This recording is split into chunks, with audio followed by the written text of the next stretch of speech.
The following is rated not safe for work. It contains strong language, adult situations, and lots of spoilers. Discretion is advised. In the criminal justice system, cinematic-based offenses are considered especially heinous. The dedicated attorneys who investigate these villainous films are members of an elite squad known as the Reels of Justice. These are their stories.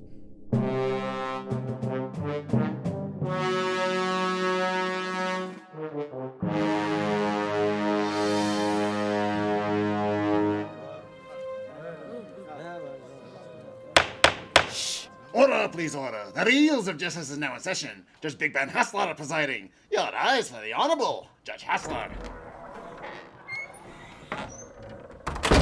Be seated. Welcome to the Reels of Justice. Today we are hearing the case of The People vs. Shutter Island, a 2010 psychological thriller directed by Martin Scorsese about two U.S. Marshals sent to investigate the disappearance of a mental patient from an asylum on an inescapable island. For those of you unfamiliar with our court proceedings, where the hell have you been? But we are here to determine if this film is guilty of being a bad movie. As always in this courtroom, films will be considered excellent until proven awful, and the burden of proof lies upon the prosecution to prove beyond the shadow of reasonable doubt that this film is guilty. To be fair, a lot of people just wander in here to escape the rain. Oh, that makes sense. That explains you. Miss Sidney Carrington, you are representing the prosecution. You may present your opening statement. I came here for the salad bar. There's a We've salad been bar? cleaned out on that. No, it's empty. I think we're out. Y'all ate it all. You can get the croutons, but none of the actual salad. Yeah, There's no just croutons hard left. croutons. Which would No! I was deceived. All right. Speaking of croutons, I don't know. Love it. Go with that. Yeah. Speaking of croutons, gentlemen, thank you so much for coming in today, people of the court, to put a film under review by two of Hollywood's greatest filmmakers, Martin Scorsese and Robert Richardson. Very good at what they do, and they've had a lot of success. Many of their films are favorites of mine as well. Shutter Island was a bad movie and has aged into a worse one over time. We can't just pretend this is a good movie because of who it's made by. In my arguments, I will go over a few things. First off, I will talk about how... she's pulling up her arguments. Here we go. There they are. Nice. First off, I will talk about how this film does not meet the standards of a film noir, which it claims to try to be, on two very important aspects to the genre, be it lighting and the presence of femme fatale. It also cuts out vital parts of the book, as I'm sure we've all read the source material, right? Everybody's nodding. That's good. Oh, yeah. It's on my summer reading list. Yes. So I'm sure we've all read the source material, so we can all chime in on it cuts out vital parts of the book, and the movie, it ends quick and it feels rushed, and these parts they cut out of the book help bolster the twist ending and help it make more sense. And I will end with the story is not aged well. I guess I have to say, every time I ask someone if they liked Shutter Island as a movie, they go, it was okay, because everyone is too scared to admit to thinking that a Scorsese film is bad. And gentlemen, it is my intention to end that today. Thank you, Ms. Carrington. Appearing on behalf of the defense is Mr. To Live as a Monster or to Die as a Good Man, Ryan Luis Rodriguez. Please present your opening statement. Okay. Marty Scorsese. Yes, it's the monster, of course. Yes, of course. Marty Scorsese, one of our greatest living filmmakers, one of the last of the old guard of new Hollywood. A man whose filmography and philanthropy speaks for itself. Before, at the end of the previous decade, he decided to, when he was deciding to declare what was or wasn't cinema, he was riding a high. The 2010s were very productive for Scorsese, from Hugo to The Wolf of Wall Street to Silence to The Irishman. He was on a creative hot streak, buoyed by his founding of the Film Foundation, a collective dedicated to preserving and restoring obscure world cinema. Shutter Island, I will confess, is the weakest film he made during that decade, And if this is considered lesser Scorsese, then it speaks volumes about the rest of his output. It's an unsettling psychological mystery that was mismarketed as a thriller by Paramount Pictures. For sure, there are thrills to be had, but this is not what Scorsese was going for. Matt Lynch, one of my favorite critics on Letterboxd, described it as a Powell and Pressburger giallo. And I can't think of a better way to sum things up. It's a surprisingly thoughtful dirge about exorcising the demons of the past, namely the Holocaust, and confronting the traumas of the present, delivering a tale set in an institution for the criminally insane that doesn't treat mental illness in an irresponsible manner. Ben Kingsley's character is, for the majority of the runtime, a benevolent humanist dedicated to undoing the abuses of power that have exploited and experimented on those who are not mentally capable of saving themselves. Shutter Island, really good movie. Case dismissed. Not quite yet. And I thought I was your favorite critic on Letterboxd. You're at least number 4. That's pretty good. Ms. Carrington, you may present your first exhibit. All right, I will go into my first exhibit. I hear what you say, Ryan, in regards to this film being referred to as a giallo, but I unfortunately can't agree with that sentiment because it is not a horror film, and there are no elements of sexploitation, there are no elements of anything supernatural, and there are no elements of anything slasher. I think giallos are not supernatural, but I'll let you continue. That's fine. Not all of them, that's true. But what I will say is I think especially the intention from the book, and this is an adaptation of a book, it is meant to be a call to film noir, whether that be just in the story that is written.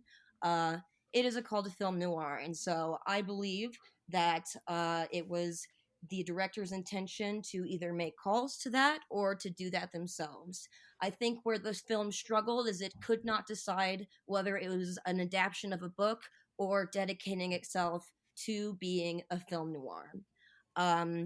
The first thing that really I found weird about the film was the inconsistency of lighting techniques that are pivotal to film noir. Film noir is about atmosphere more so than it is about story and characters.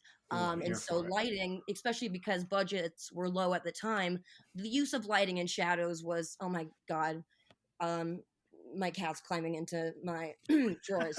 Excuse me. The use How did it get into that courthouse? Yeah, this courthouse is getting crazy. We have an open cat door policy. Yeah. I was allowed to bring my cat to work today. Yeah, cat salad bar. It's a whole thing. Yeah, the cat is actually who I'm representing. My cat thinks it's a shit movie too. But where was I? Oh, so the lighting is inconsistent, and lighting is of the utmost importance, just as important as camera work in film noir. And I will give this movie credit. The camera work is very well thought out. It is consistently artistically inclined and driven. Nothing feels strange or forced because it all works together and it feels organic. And I can't say the same about the lighting. One of the aspects of film noir is chiaroscuro. I'm not going to say it right. You said it right. You got it right. Sounds good. Thank you. Chiaroscuro lighting, which is very important to noir. The importance being of the extreme contrast between light and dark, usually featuring an object or a person, whether it be an art or film, up front with the background very dark. Now that doesn't, in black and white, that's, when film noir was filmed, it was much easier to do that. So I'm not trying to claim that if the background isn't black, it's not this type of lighting. But there are many shots in the hospital, especially of Kelly, where bright light is used, I believe intentionally, but there's a beige background and he's a white bald man. There's no contrast to be had. And I believe that in this type of movie, every single shot should have intention to lighting. And sometimes it looks like one side of the shot, you look at Leonardo DiCaprio, he has shadows on his face. And then you look over to the other side, and I don't care if they were trying to represent something. It looks like bad 3-point shooting. It's not thought out. And what I will bring a certain scene I will bring attention to is the storm scene where there's the lightning. I found that very interesting because it stood out to me and looked like a mistake, which I found like a bummer because it definitely makes calls to like actual technical usage of lights during when they were filming things in the 40s and 50s, a lot of times in studio sets, right? And so audio is expensive, you know, and so they're going to use the light to let everybody know that there's a fucking storm going on outside. And so it's very theatrical. They flick the studio lights on and off. It's very theatrical. It is very when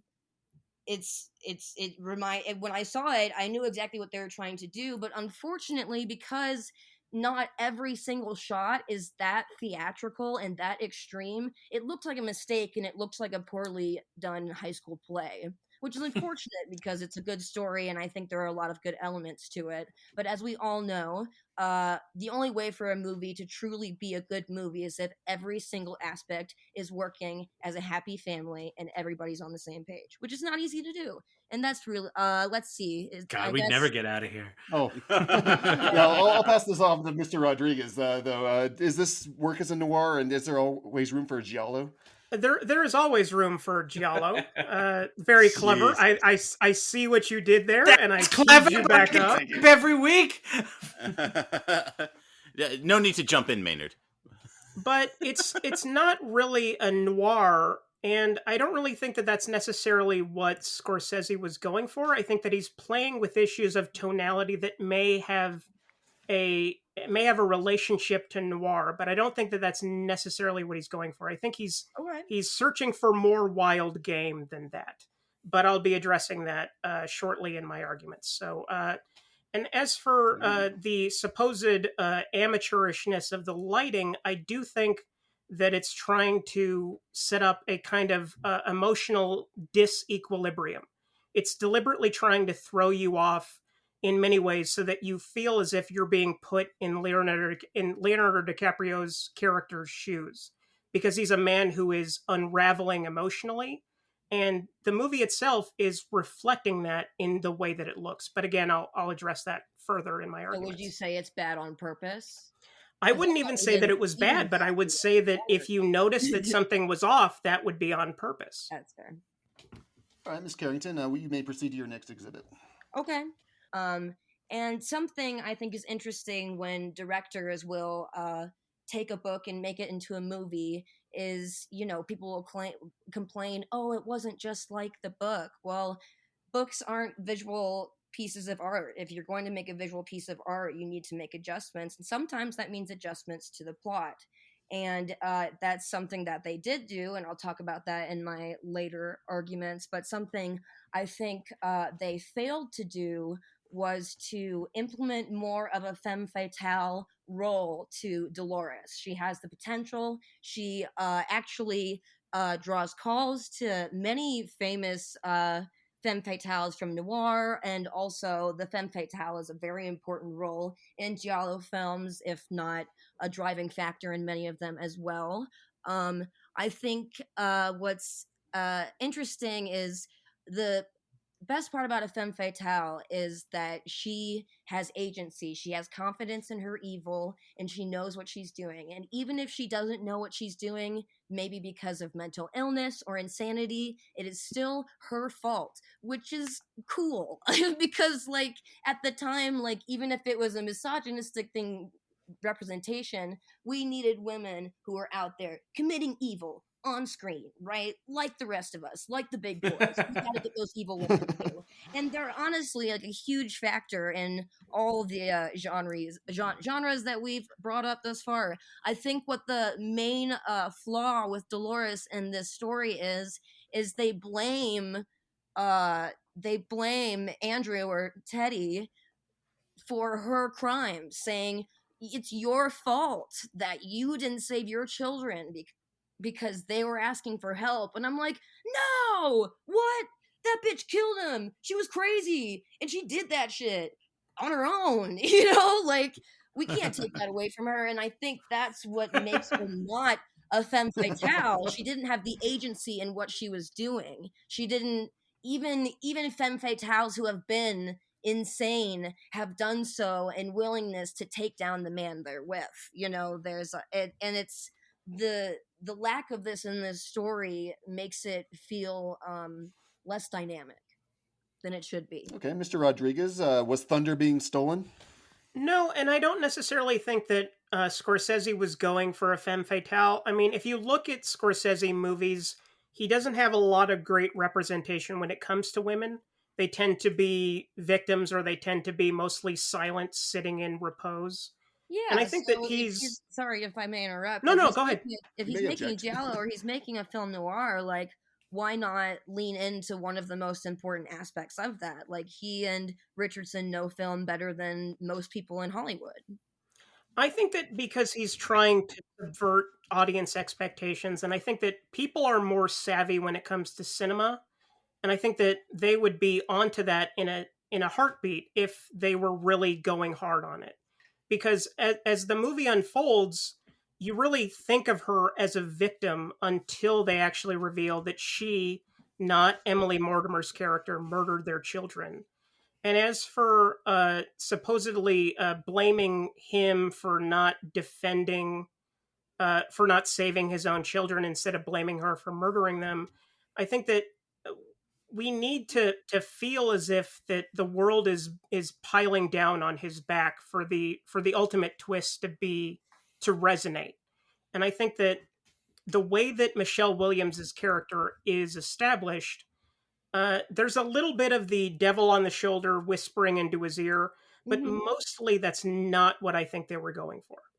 Yeah, absolutely. I just think that's where, once again, I find that this movie lacks dedicating itself to a theme besides being an adaptation of a book. And I think that we should, and the other book adaptions that Scorsese has been a part of have not been this cut and dry. I mean, he really takes the book and makes it a movie, and honestly, in my next argument, cuts out some important parts and cuts out some parts that made it better as well. I won't take credit away from that, but I find it interesting that, like, this movie doesn't seem, because it's not a horror movie. I can't argue that this is a horror movie. If you're arguing this is a horror movie, then the horrifying people are the mentally ill, and let's hope that's not the case, because that hasn't aged well. And if that is the case, then I don't think that was Scorsese's intent. I mean, in the book, I read the book quite recently, the mentally ill are used as a scare factor, and I will say it's done lesser so in the movie, which I thought was good. So, but if we're going to claim that this is a horror movie, then we're all agreeing that the scariest part about this movie are the mentally ill people that are represented at the hospital, which is a scary place, and those places did exist. But I find that the people were used more to add spook value than the environment itself. And at least in the book. And I found that not to be a huge thing in the movie, and so I didn't really consider it a horror myself. I think a psychological, I don't know what it is. I can't decide what it is, and that's what gives me pause in calling it a good movie. Mr. Rodriguez, have you read the book? Do you think that this isn't a good adaptation of the story? I have not read the book. Surprise, surprise. The guy who does nothing but watch movies has not read a book. That's really surprising. Oh my! I know. Too long. Harumph. Who knows? But I also think that if it's not a good adaptation of the book, all I have to do is point at movies that betray the book and end up making something more interesting. Because I think that if you're going to make an adaptation, you have to be willing to kill your darlings. You have to be willing to take something that you enjoy and twist it up enough so that it actually works in the vernacular of cinema. And something that I constantly point out to as a comparison point is Robert Altman's The Long Goodbye, which is supposedly completely unfaithful to the book, even at times does grave bodily injury to the book, but in doing so ends up making something that is completely transcendent. So the fact that I have not read the book, but I can watch this movie in complete isolation and not see, okay, well, here's something that they did differently, and whether or not they did it better or not, I have no idea. I have to look at it on a case-by-case basis. And if this book is good, that's great. But ultimately, what matters is only the movie, since that's the only thing we're discussing today.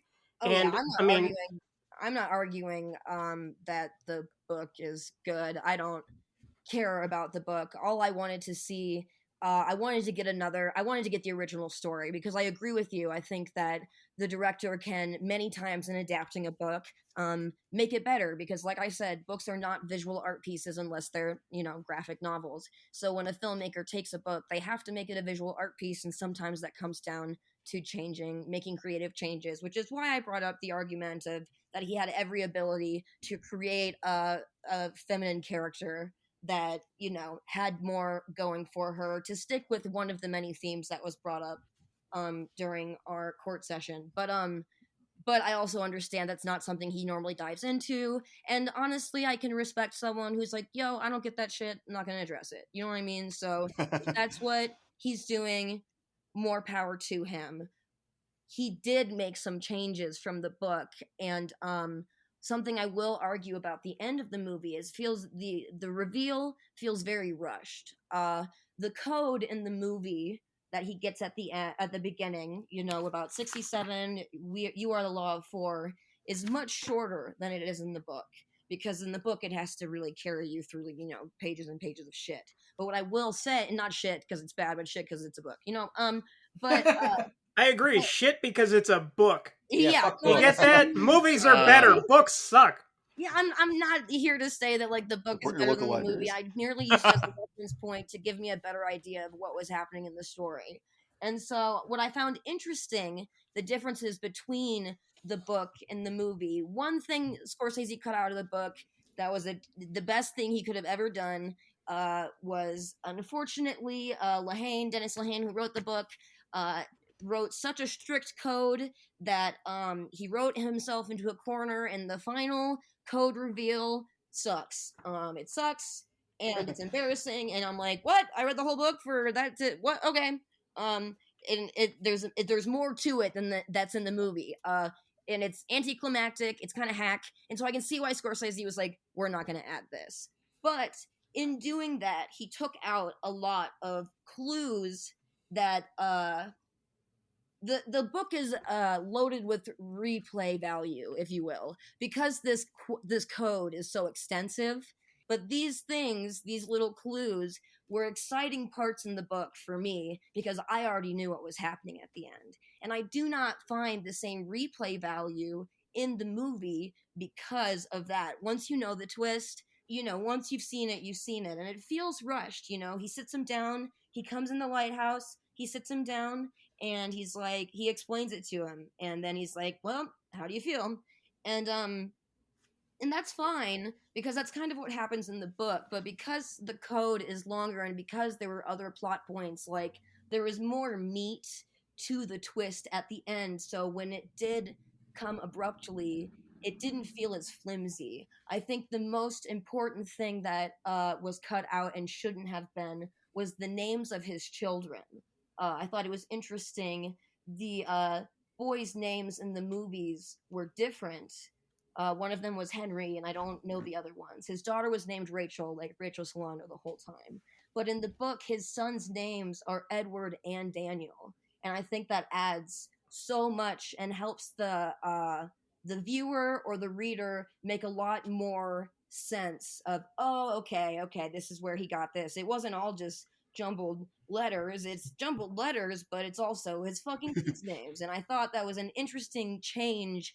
And the people I have, I've talked to like a few, the people, like 3 people who I've talked to about this movie and how they felt about it. And none of them said it was bad, but they said it was fine. And a lot of them said the ending felt rushed. It was, they were like, oh, okay. And I'll admit it felt rushed in the book too, but there was a lot more meat to the twist. Mr. Rodriguez, I would like to hear a defense of this twist. It does come abruptly. What say you? I can defend the twist in an aesthetic point of view. I can't defend it in terms of how it's ultimately doled out, where Ben Kingsley essentially pulls out a whiteboard, takes a pointer, and says, you see, it's the same letters as this name. Not a great way of doing that, but I think that the way that kind of Scorsese approached the material, I don't know that there's an easier way to actually get the audience to understand what's going to happen, especially if it's purely on visual terms. I don't think that the audience is actually going to understand what's going on. So maybe it's a little ham-fisted in getting there. But in terms of the twist itself, I have seen this movie 3 times. And every single time I approach it, I have completely forgotten what happened the previous time. And that's not because the movie is forgettable, but because I have severe memory issues. And all I remembered in going into this third viewing was that he was the architect of his own doom. That's all I remembered. But as I knew that was happening, I was able to look at the clues that are doled out, and I was kind of like pinching myself going, oh my, is this the platonic ideal of unraveling a twist? Like, there are certain images in there, and there are certain visual metaphors that Scorsese is making that I think are as powerful and palatable as anything he's ever done. I do wish that the way that it was ultimately revealed was handled with a little more grace. Okay, thank you. And Miss Carrington, did you have any last exhibits before we pass it off to the defense? I guess just to I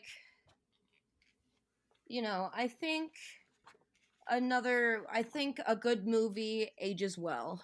I think movies that are good when they are released should still be good for either the same reasons or different reasons 10 years later. And this movie is not aged well. This story is not aged well, but the story was written in 2003. This movie was made, 2010, right? Yes. Upwards of, I don't know, math, 13 years ago. That might be right. Anyway, I'm a lawyer, not a math guy. But I think this hasn't aged well on all fronts. It's been argued that this could be a horror movie. I think if we've looked at successful movies of the past couple of years that are horror movies, when they a lot of them have employed camp and whimsy up against things like mental illness, and it makes it a lot more palatable. And audiences tend to enjoy it more and to feel more seen, especially when you're trying to say something is scary. Well, these people have lives, that I'm sure it is fucking scary for them. And so I think as a society, we've moved on from mentally ill people are scary to what are these people going through? What's going on? And so I know this story takes place a long time ago, but, I think just as some stories do, it just, even if it does take place in the 40s or 50s, it hasn't aged well. I think people today are, when they're watching a movie, they want more representation from women. I mean, like, Martin Scorsese is even seeing this in the movie he's releasing coming up. I don't know the name of it, but Killers of the Flower Moon. Exactly. It has his 2 killers in it. Cool. And there's a leading woman. And I know this is a book as well, but it's time he's chosen a book. He's learned that he needs to choose a book with a woman that does a lot of shit in it. And so I argue that maybe this could have been if it's your opinion, this could have been a good movie at one point, but in today's cultural age, if you showed this movie to someone who had never seen it before, it might not stand up, just as because of what society is about these days and what we want from our movies. Lastly, I will say I think it still, even after all this is said, it lacks dedication to a certain theme. We've said, even let's say it was a call to noir. Let's say he's not trying to do a film noir. The calls he makes are so drastic and theatrical, it's the part of the movie people make fun of. So, like, Leonardo DiCaprio's accent, along with Dolores, they're the only people who have the very, very strong transatlantic accent. Mark Ruffalo, he's a little tamed down, but Leonardo DiCaprio... Well, he's from Seattle. Yeah, exactly. He's from Seattle. Exactly. So, he doesn't have it, and I'm not saying everybody needs to have it, but it is so extreme. It is such an extreme call when people who don't know much about that time period or movies, they just like Leonardo DiCaprio because he's the best ever. They watch that and they're like, yeah, he kind of talked funny the whole time, but it was okay. And it wasn't, you say that Scorsese is keeping the viewer that does not have cinema cinema brain in mind, but I have to disagree with that when it comes to the way that Leonardo DiCaprio speaks. It's something that every person that I've talked to about the movie brings up. Yeah, it was all right, but that accent sure was silly, and it shouldn't have been silly because that is film noir. That accent is very film noir, and if they would have dedicated themselves to it, it could have worked. What is wrong with we are federally appointed marshals? What's wrong with that? That's tremendous. Duly appointed federal marshals. Says we have federally appointed marshals. It sounds silly. If every other part of the film was that theatrically transatlantic or that stylized, it wouldn't feel so like a bad high school play. And Leonardo DiCaprio isn't bad. It's not all consistent. A good movie everybody needs to hold hands and be on the same page, and I find that this movie lacks in that, and I will end my argument there. I agree. We should all hold hands more often. Yeah, I'm in it. Especially if you're making an art piece. If not everybody's holding hands, then it's probably going to suck. Your Honor, tell Mayor to let go of my hand. Hey, order. You should have objected to that. That last statement was an insane thing to say in court. Mr. Rodriguez, our federal marshal, you may present your exhibits. First up is craft. When we discuss Shutter Island, we must discuss craft. If Scorsese is known for its tongue twisters are abound today. Go figure. Oh yeah, no hate. I'm a federal marshal. What can I say? If Scorsese is known for anything, it's his mastery of what the French call mise en scène, which is everything that appears before the camera, from staging to cinematography to production design, anything that exists in any given frame. And the cinematography is particularly vivid, shot by Scorsese's regular collaborator, Robert Richardson, who we brought up earlier. And the color alone is off the charts. I am colorblind, and even I can tell you that the greens absolutely pop. The grading and color timing have been compared to the work of Jack Cardiff, a regular contributor to productions by The Archers, a saturated look that recalls Hitchcock's Technicolor efforts in a way that is practically expressionist. The aforementioned Powell and Pressburger are at play here, because this is not a horror movie, but it is like the horror movie version of A Matter of Life and Death. It's a movie that, if you haven't seen it in 4K HDR, you really haven't seen. There are textures to suit jackets that are as vivid as the tones and the hues of the great expanse of woodland area. And then we have Thelma Schoonmaker, Scorsese's regular editor since Raging Bull, and coincidentally, Michael Powell's widow, who creates a deliberate sense of unease and warping of reality that shows you that reality cannot be trusted by frequently breaking continuity within scenes, sometimes within shots, which in lesser hands could be confused for laziness or incompetence. But Schoonmaker is no hack. She knows exactly what she's doing, and it's 100% on brand. Scorsese emboldened her to take interesting chances with her cuts, trusting in her after a 30-year span of collaboration, and she takes the material, which is already tense and foreboding by the way Scorsese and Richardson shot the picture, and delivers it all the way to the top. Case dismissed. Now, I've only seen it in 1080p. Miss Carrington, have you seen this movie? And what did you think? Have I seen it? Oh, have I seen it? I bought it on the Amazon Prime and everything, so I've seen it all right. I just want to remind everybody that this movie was made by two of the richest men in Hollywood, and so there's millions and millions and millions of dollars behind this film. I don't think there's room for this many, oh, well, this happened, but this could have been better. We have two of the best here. And what I will say about the editing is it does feel a little choppy, but you're right, it's done on purpose. And once again, it's just not everybody's holding hands. I'm sorry. They were holding hands. You know, some people were holding hands, but not everybody. I'm holding my own hand at the moment. It feels very comfortable. One that will hold it. Yeah, that's not your hand. Whoa. Mr. Rodriguez, please present your next exhibit. Leonardo DiCaprio has never been one of our finest actors. Actually, finest is close to what he is. He's fine. There's nothing wrong with him per se, but nothing particularly right about him either. He's been working with Scorsese consistently since 2002's Gangs of New York, continuing through The Aviator, The Departed, The Wolf of Wall Street, the best of the bunch, and a couple of months from now, as we've addressed several times, Killers of the Flower Moon.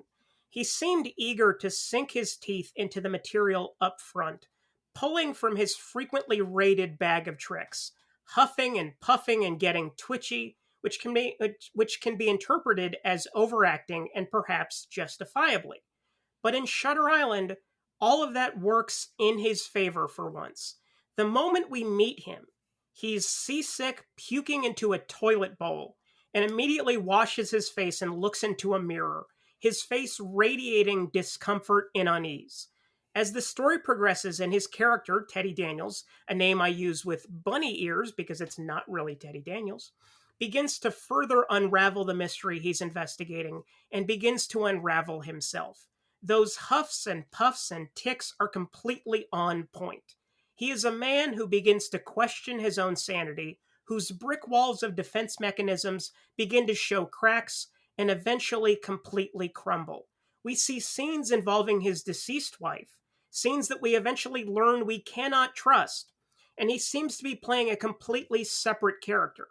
The flashbacks, which, as we've addressed, eventually reveal that he killed his wife for murdering their 3 children, allows DiCaprio to play tragedy, and he plays it remarkably well. Upon uncovering the truth by sifting through his memory, with an assist from Ben Kingsley's character, he goes back to square one, and in the final scene, seems to be aware that he's probably going to be lobotomized, and approaches it with a sense of determination, acknowledging that he's done bad things and will be excessively punished for it. I don't think DiCaprio has ever given a better performance, including the one that he won an Oscar for, and that says something. Well, he won an Oscar because he fought an invisible bear, which is huge. Which we should all do at some point. Yeah, that's award-worthy. I would also argue that that wasn't his best performance. What I will say is I agree with you. I think Leonardo DiCaprio kills it. He commits to a character, and it is very good, and it makes sense, but it is not supported by the rest of the film. There's no... We talk about all these things, but there's no cohesive theme. They didn't make a decision on where they were going. They used a little bit of everything, and I think the movie suffers because of that, because something like Leonardo's incredible performance stands out as silly and over the top, when really it's not, and it's, if they're doing a noir, or they're doing a giallo, or they're doing a horror movie, whatever they're doing, it's spot on, but why does it feel weird? That's not his fault. That's the movie's fault. Okay. Mr. Rodriguez, did you have any last I have one final argument. Lay it on us, Mama. It's going to be a little long, so just bear with me here. Scorsese is dealing with, as we've said numerous times, a lot of shit in Shutter Island. As I alluded to earlier, DiCaprio's character served in the military during World War II and was responsible for liberating the death camps in Dachau, and slaughtered a battalion of Nazi soldiers as retribution for their genocidal acts, though we never really know if this is a memory we can trust. The institution at Ashcliff supposedly experimented on the mentally ill with financing from HUAC, the House Un-American Activities Committee, which I didn't realize had been founded before the 1954 setting of the film, but which I learned originated in 1938, which is nuts. As if blacklisting and ruining the lives of people who dared to have socialist leanings wasn't bad enough, now they're exploiting and destroying human life for nefarious purposes, and there's a persistent theme of untrustworthiness.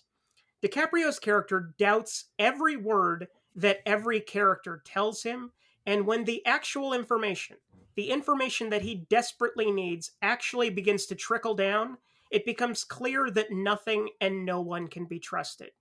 Scorsese's influences in this vein were the zombie movies by Val Lewton, made in the 1940s. Teddy Daniels was inspired by the lead character of Otto Preminger's Laura, and the plot is as much indebted to the aforementioned Alfred Hitchcock and The Cabinet of Dr. Caligari, which are not as disparate as they may seem as far as influence and execution are concerned. The film's approach to mental illness is also surprisingly compassionate. Ben Kingsley's aforementioned psychiatrist at Ashcliffe shows nothing but empathy towards his patients, mentioning that he doesn't judge them for their crimes and instead focuses on giving them the help that they desperately need. As DiCaprio's Teddy Daniels begins to encounter patients at the facility, they are depicted as human beings with frailties that we all possess. Even the more violent offenders are looked at as broken people whom the system has absolutely failed. That is, if we can trust that he has ever actually come into contact with them. And as somebody who has suffered from various forms of mental illness for his entire life, this stuff hits especially close to home for me. And I was approaching watching this film again for this trial, and I was dreading it.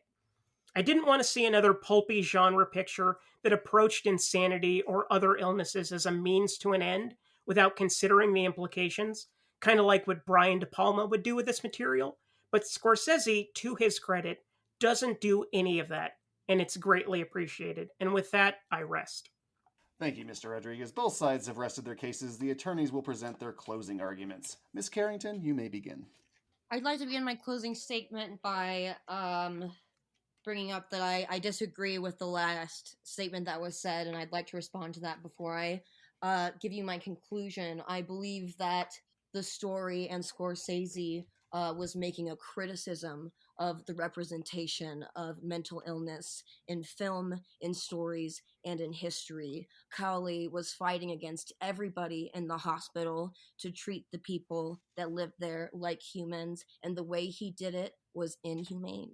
So I think it is nothing but a criticism.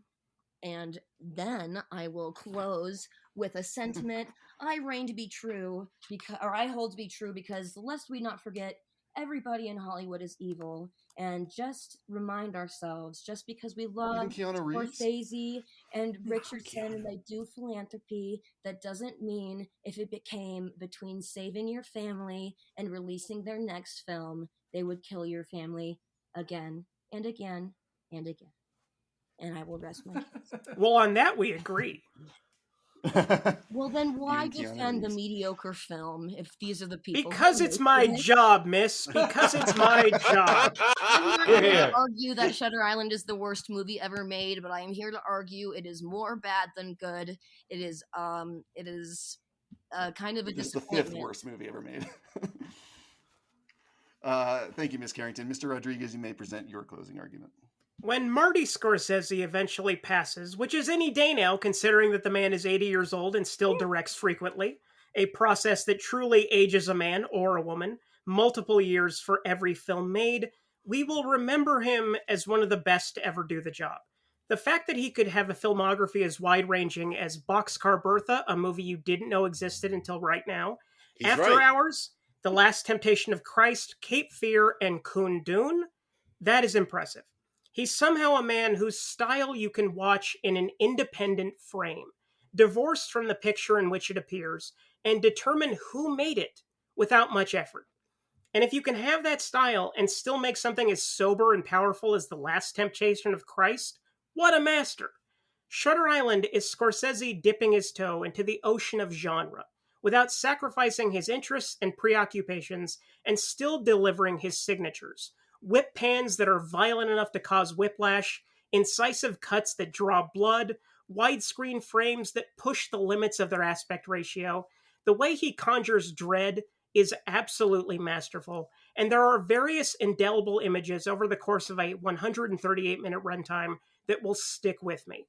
Michelle Williams collapsing into ash, the lifeless bodies of Teddy's children whose blood is Argento red, further proving the giallo connotations.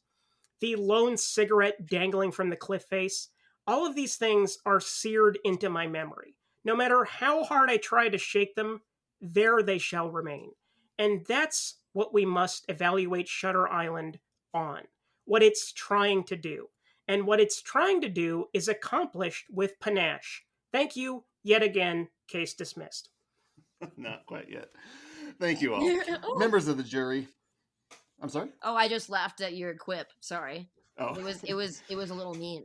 He's very quippy. Yeah. Members of the jury, Mr. Big Ben Haslar, no relation, Mr. Maynard Bangs, Mr. Dylan J. Schlender, you have all heard the facts concerning this case. It is now up to you to determine if this film is guilty of being a bad movie.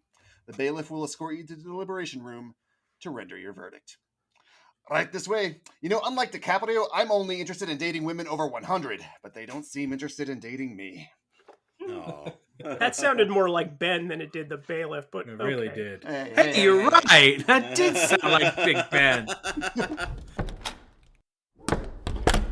Oh, right, everyone. Very, very good cases there. My God, both lawyers packed in a lot of information into their cases, and I love that we got that really big word for noir lighting. Well, it already slipped my mind, but chiaroscuro.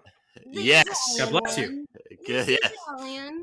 It's a chiaroscuro. Oh, there we go. Yeah, you say it with your hands. It's pretty easy. With the accent. Like all Italian words. So I gotta say, so this is actually funny. I normally don't do this when we watch movies, but time constraints, I had to watch the movie in 2 parts. So I basically watched the first half, and then I had to watch the second half the next day, and I had time to really think about the first half.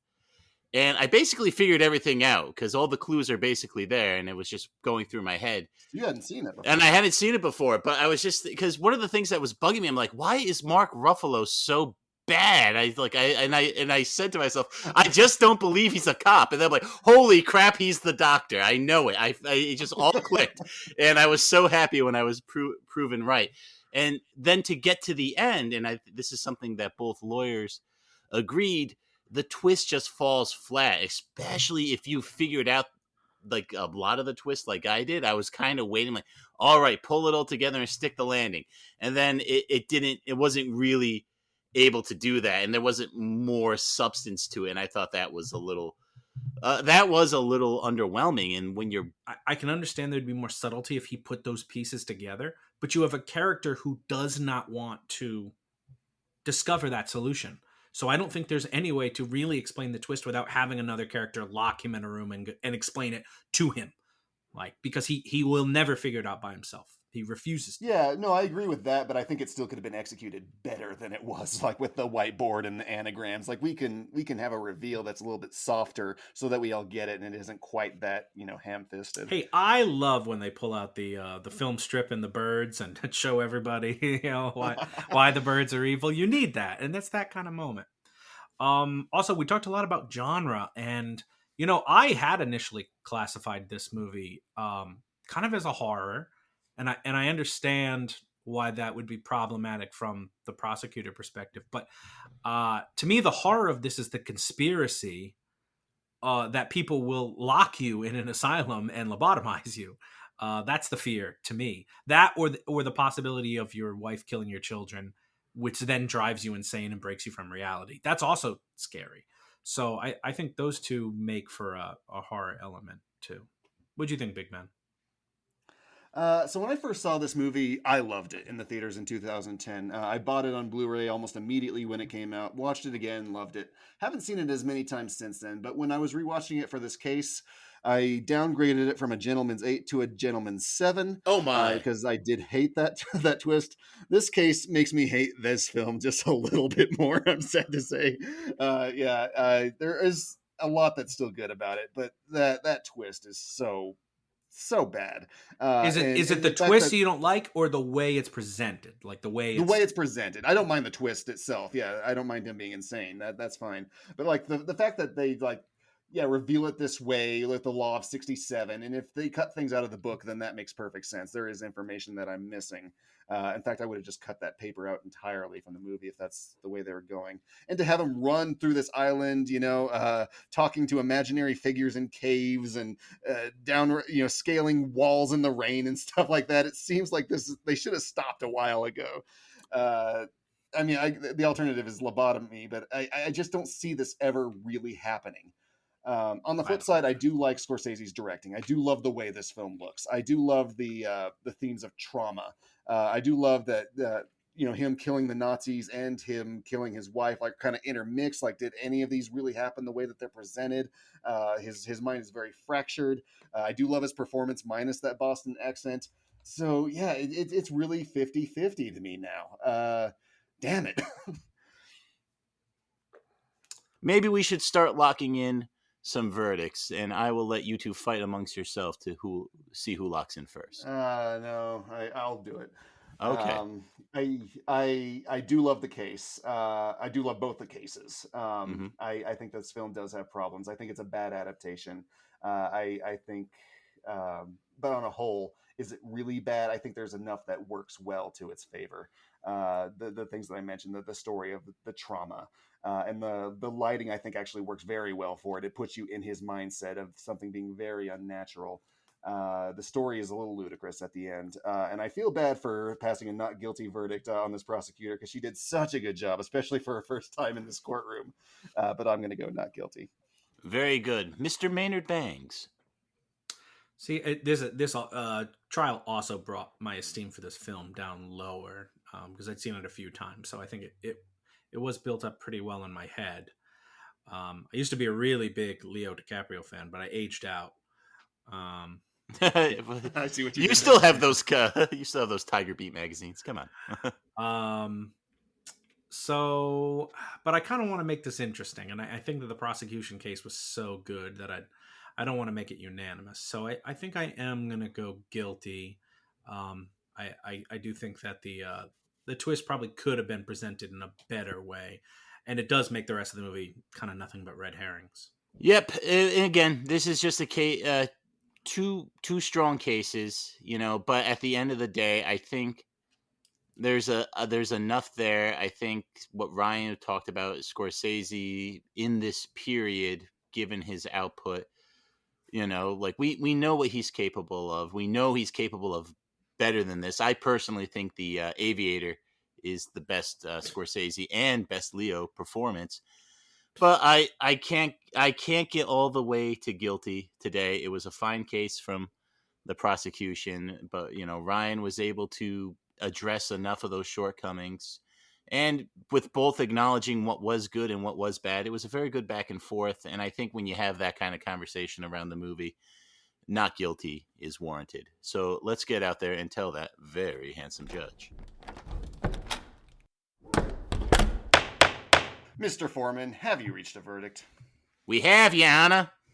In the case of the people of Essex... You can do a voice. If you want to do it, the interview at the end and do a voice, you can. Otherwise, you can't do a voice right now. What? You're going to just do a Boston accent is all you're going to do for your interview? How dare you?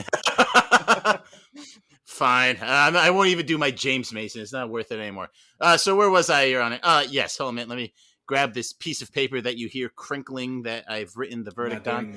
We find the defendant not guilty of being a bad movie.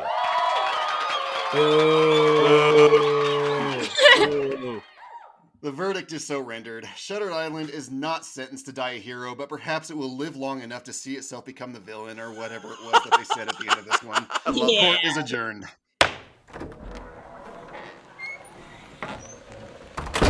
I'm just building up courage to do not a Boston accent. Just do the Boston accent. It's great. Hey, this is Boston Cream. I'm some sort of detective or something. Hey, Sid Carrington, get over here. And I don't know what a Boston accent sounds like, actually, because you gotta go by Harbor. You're right, by Bar Harbor. All right, Sidney Carrington, get over here and let me know what you think of that jury's verdict.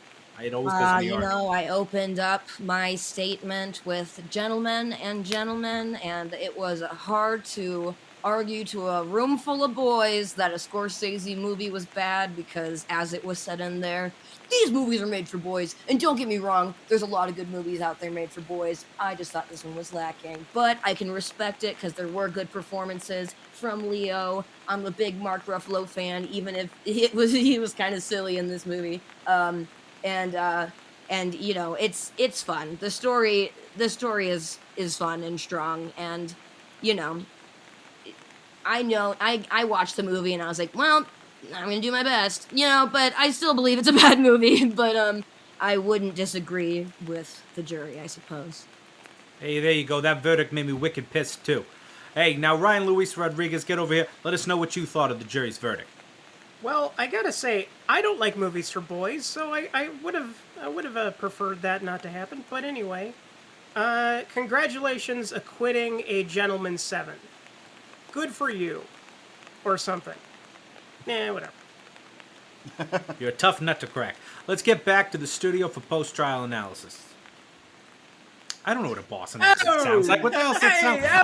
I always want to go to the New York, and it's not that. Yeah, you pack the cab Newly and have it appointed yet. federal marshals. Federal marshals. Federal marshals. You drop the R and really hammer home the A's. You know? Yeah, not too far from the car. Like I can do that one line from Jaws. Boston Harbor. You say, yeah, City Carrington. You know, Carrington.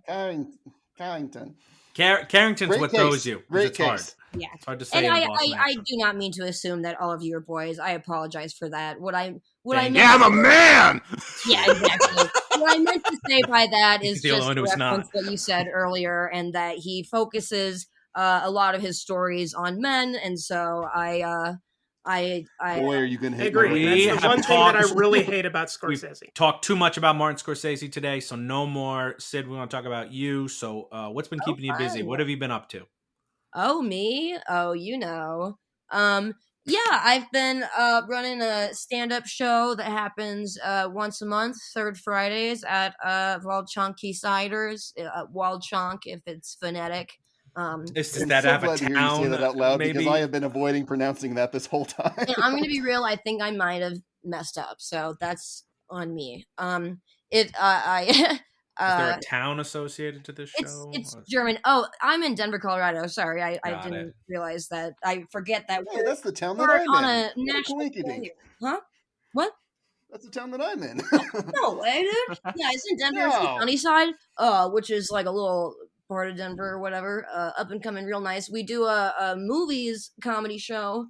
It's a stand-up comedy show, and then we watch a movie, and me and two other comedians make silly jokes over it, kind of mystery science theater style. The show itself is called Mystery Cider Theater. Oh, Ooh. how tangy! You're playing to our audience very well. Oh, we yeah, are yeah, big into MST3K here. Tangy Yeah, and brown. cool. You're Yeah, inside. no, it's a great Emily Marsh show. was the one that ate the salad bar, by the way. I too would like to express my fondness for that riffing program.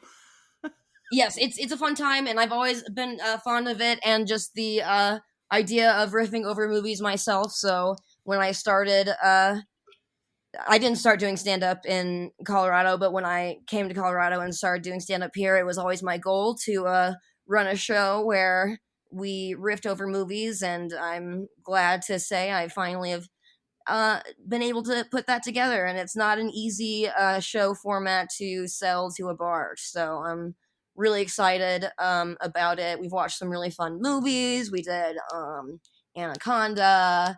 We did Catwoman, which is a tragically bad but great film with Halle Berry. We did this next month we're doing Starship Troopers, which will be fun. So yeah, we kind of just go all over the board, just stuff that we think will entertain people and we can be silly and fun over. I also do hair, and I'm working to be an editorial hair stylist. So I am currently working at a salon and trying to do editorial shoots with comedians in town. You can check some of that out on my Instagram page. Sorry to say it like that. That's how I feel about it. But my Instagram page, at Sid_Snips. That's SYD_SNIPS, Sid Snips, because that's what I'm doing. I'm snipping. But yeah, Love it. yeah. So comedy was what I've been doing for a bit, but hair is kind of a newer thing for me, and I've been really liking doing some on-set stuff and want to do some more backstage stuff. So I'm trying to do some more hair and makeup for people who are getting headshots. So if you're looking for that, hit me up. Yeah, I mean, there's a lot of cross connect there. You do a little teasing of the hair, and you see Schlenzo because the comedians tease. They make jokes. Oh no, I get it. I get it. Yeah, okay. I saw the last two Mystery Cider theater shows, Tokyo Drift and The Phantom, and you were very, very good in them. It was very natural. I was surprised to hear that you guys didn't really rehearse together because you didn't step on each other's jokes at all. It played very much like one of Riff Traffic's live shows. Thank you so much. That really means a lot. That definitely is probably the hardest part. I think something that stand-up comedians do really well is listen. Part of stand-up comedy is having to really listen to your audience, how they're responding. So I think this type of show is like a really great thing. Something that comes a little bit easier to stand-up comedians than maybe other people. Improvisers, I'm sure would do well as well, but with stand-up, it's just improvising a quick punchline. This is very punchy, you know. We don't want to talk over the movie too much because we want to honor the movie. We aren't trying to, you know, we're trying to complement the film, not ruin it, if you will. So I appreciate you saying that. Yeah, not every month has gone as smoothly as those two of you have seen, because sometimes it is hard to not step on each other, but it's been a lot of fun figuring it out, and I'm just getting to book some of the funniest people in Denver and continue to do so. Excellent. And now we always ask for recommendations for movies that you think people should see. So what is a movie that you think people should see? Oh man, I never ever thought I would suggest such a film, but it is a film we did on my show. Anaconda. It is a Christmas movie, God forbid. It is a Christmas movie. It is called Reindeer Games with Ben Affleck. Oh, Fantastic, no. fantastic. Yeah. No, keep going. Tell us about Reindeer Games, please. It is an incredible Christmas movie. I dare say the best Christmas movie ever made. And I know that's a pretty intense thing to say, but I think if anybody has a negative taste in their mouth about Christmas movies, this one's a good one to watch, because it's just silly and fun, and Gary Sinise has one of the worst wigs in movie history, and it's just a good time. Excellent. Well, it's no Paycheck. I think we can all agree with Thank you. I do like Paycheck. that. Ryan, what is your recommendation? My recommendation this week is actually on topic for once. And bullshit. I swear to God, it does. It concerns a short film that Marty Scorsese made in 1974. It's called Italian American, one word, no space. For 49 minutes, Scorsese sits down with his parents, Catherine and Charles, in their apartment on Elizabeth Street in New York City, and gets them to tell him tales of the old days when they were raised in Sicily before emigrating to the States. And so much is discussed in such a compact time frame, from their marriage, greatly boosted by their gentle ribbing of one another, the struggles of family living in Italy in the post-war era, their upbringings from religion to family, and a considerable amount of time spent on Catherine's preparing meatballs, the recipe for which is actually provided in a crawl during the closing credits. Catherine actually went on to play Joe Pesci's mom in one of the best scenes of Goodfellas, and it's easy to see why Marty would put her in that picture, because she's an absolute hoot to witness, and it makes me wish that the movie was twice as long just so that Catherine would get more screen time. And in watching the short, I was greatly reminded of my father telling my family stories about growing up in Costa Rica and describing events that would have resulted in my own death had they transpired in my life, only for my father to say, but that's what it was like back then, as if I'm supposed to understand that. And if any movie that can remind me of the greatest moments I've had with my dad, then it is Doing Something Right. And Italian American is currently streaming on the Criterion Channel. Big Ben, what do you got for us? My recommendation this week is another one of Scorsese's more recent films, and also, unfortunately, very male-centric. It's 2016's Silence. Historically, Japan had an explosion of Christianity when it opened its borders to Europe, but the church and the crowns financing these excursions began to wield too much power for the shogunate's liking, so they closed all the borders and outlawed Christianity. And the story focuses on two Jesuit priests who sneak into Japan to find an older priest who disappeared that they believe is still alive. And also, of course, to spread the gospel in the process. They are immediately met with harsh blowback, though, having to remain hidden throughout and fearful that those that they evangelize might eventually sell them out to the Japanese government. The film's title refers to how the main priest, played by Andrew Garfield, continually suffers and prays to God for guidance, but never once do his prayers seem to be answered. And throughout the movie, we wonder how much adversity he can take before he absolutely crashes. Because all these people are just on him the entire time, trying to make him sell out his faith, because if they make him a martyr, then people just want to believe even more. The film, though not a religious one, says so much more about religious persecution than hateful trash like God's Not Dead could ever hope to. And the film like this will sit on a weight like a weight on your conscience for weeks afterwards. So if bummers are your thing or Japanese history is your thing, more the latter for me, you can head on over to Hoopla, support your other local libraries, or rent it on the online platform of your choice. Where was that again? Hoopla. It's like the other Hoopla! library. Hoopla! Still the only Scorsese movie I haven't seen. And suggest reindeer games. You did great! Perfect. Are you kidding? It was the most perfect recommendation I until Also, Why Schlenzo. Mr. Smith Goes to Washington is such a great movie. Thank you. I just really feel like y'all are bringing the heat with these film recommendations, but I Not stand at all. Here comes something with Charles And- Bronson in it. Send us. What do you got, Schlenzo? I don't, but it is another Sam Liu animated movie, so we're not so far off, right, guys? All right. So how fitting that we are talking about madness this evening, because my recommendation nestles into that comfortable chasm between understanding and insanity, and it is, of course, The Doom That Came to Gotham. If you will, imagine a 1920s Gotham City plagued by strange machinations and magic, and our stalwart Batman ever present and ready to do good. Based on the works of Hellboy's Mike Mignola and our main man Sam Liu directing, we are able to see something that is lovingly crafted. It is wonderfully disturbing. Thank you. Robustly disquieting and ever so slightly deranged. This tale of Batman battling the dark arts. It has become so quotidian and to the near the point of tedium, we are treated to that familiar slop of Batman is just as crazy as the people he locks up. But now, in a proper horror setting, dripping with Lovecraftian juices, we get to see Batman use and develop that alleged madness to staggering effect. I dare say the process might transform the way you look at Batman. Frankly, superhero tales are growing stale. There's only so much more moralizing we could take from godlike Superman. No, I dare say we, especially Ryan, are growing tired of it. The quips, the sequels, just everything. The answer is in this feature. The answer is to take on bold new directions and outlandish situations. With a movie like this, we are not just outside the box, we are inside the lament configuration itself. So bravo to the cool cats at DC Animated.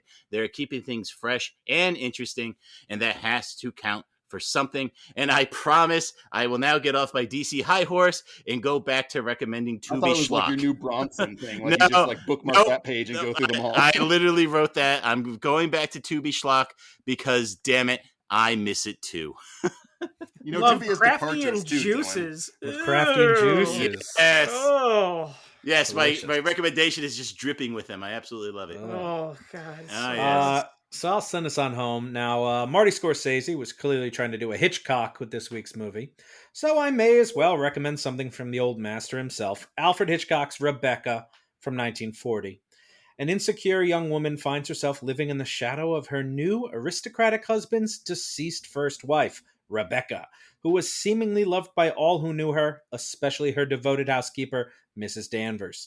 Starring Laurence Olivier and Joan Fontaine, it begins very much like a romance as the two unlikely lovers meet on vacation and become married on a whim, but the tone dramatically shifts when Olivier brings home the new Mrs. De Winter, which is how she's referred to, I guess. I don't think the character ever receives a first name. It becomes a film about the suffocating oppression of memory and duty, and it throws in a few more Hitchcockian twists, no Lovecraftian juices, unfortunately, Boo. and tonal shifts along the way. Plus, Judith Anderson's Mrs. Danvers is believably psychotically devoted to her old mistress, and that character deserves to be more iconic than it is. Rebecca is currently not streaming anywhere, but it looked ever so lovely on Blu-ray, and I think there's a Criterion release as well, so you must have it. Say something The funny world there, may never know. Schlenzo. Was it Wazzle? Was a wazzle, and that's all the time we have. We're all out of show, but we want to thank our guest, Sydney That was Carrington, close. for joining us. Thank you so much, Sydney. Yeah, thank you so much for having me. This was fun. I appreciate it. I chose a hard movie to call That's bad. true. And I was going to bring my best. So, But think of how good you'll You do did. when you come back to defend Anaconda. And everyone else will join us then as well, as the reels of justice keep turning. Count it. Juices. Please follow us on Twitter at Reels of Justice, Instagram Reels of Justice, and Facebook.com/Reels of Justice.